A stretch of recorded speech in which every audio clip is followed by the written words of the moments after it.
prefer single family over multifamily? Good question. It's because if you own multifamily, there's two major things. If you own multifamily and you decide that you want to free up some of your capital, you got to sell the whole building, all or none. So if I put $1 million into a multifamily building versus $1 million into single family, I could decide I need to send my kid to college. I may have a big tax bill I have to pay. I may see some other opportunity I want to take advantage of. I can peel off 1 or 2 units out of my single family portfolio, take that capital and do what I want with it. I can't do it with the multifamily. So that's one thing. It's just the guy though just now that said never sell. Is that you on the? Yeah, that was me. But I'm saying if you need to, because I have condos for both of my kids' college funds. So when they go to college in a couple of years, I may sell the property to follow through on the plan. I may not. I may hang on to it. But that investment, cash out, refinance, and then it's just a loan. There's no tax implication. That's true. On the asset. That's true. Well, who's teaching who now, man? What's going on here? I'm supposed to be the expert.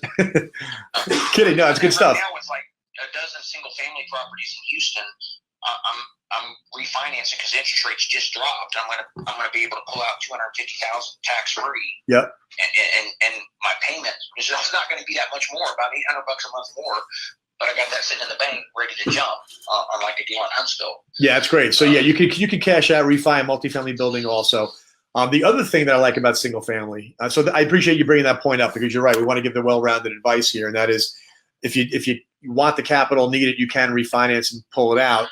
The other thing is that there's something really pure about single family in that it is, I consider it to be the base unit of investment through which you take a position in the town. So if you wanted to buy Huntsville, Alabama, buying a house and buying multifamily anchors you there.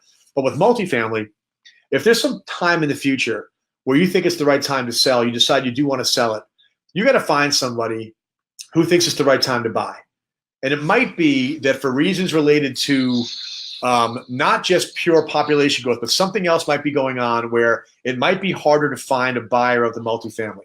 Where single family, the buyers of 80% of the houses in America, 8 out of 10 purchases every year are home buyers. And they're not buying because of the economic situation. They're buying because they got married, right? They're buying because they had a kid. It's a lifestyle decision. And so definitely there's more chances of selling, and there's more market. There's always a market for single family because starter home, first time home buyer, all that stuff. Right. And so the value of the property, if you do want to sell it, or just if you're counting the money, or if you want to refinance it, is attached to something that is, it's like an emotional purchase, which isn't usually a good thing. But when I say that, I mean, it's a personal decision. People are deciding to buy. And so that's it. It's the idea that there's always a fork in the road in the future.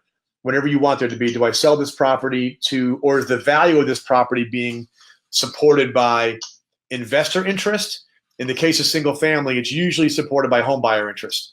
And when the economy goes well, it's more supported by home buyer interest. And if the economy goes badly, it winds up being more supported by investor interest. So it's kind of a two-headed coin that you always wind up being in a good spot.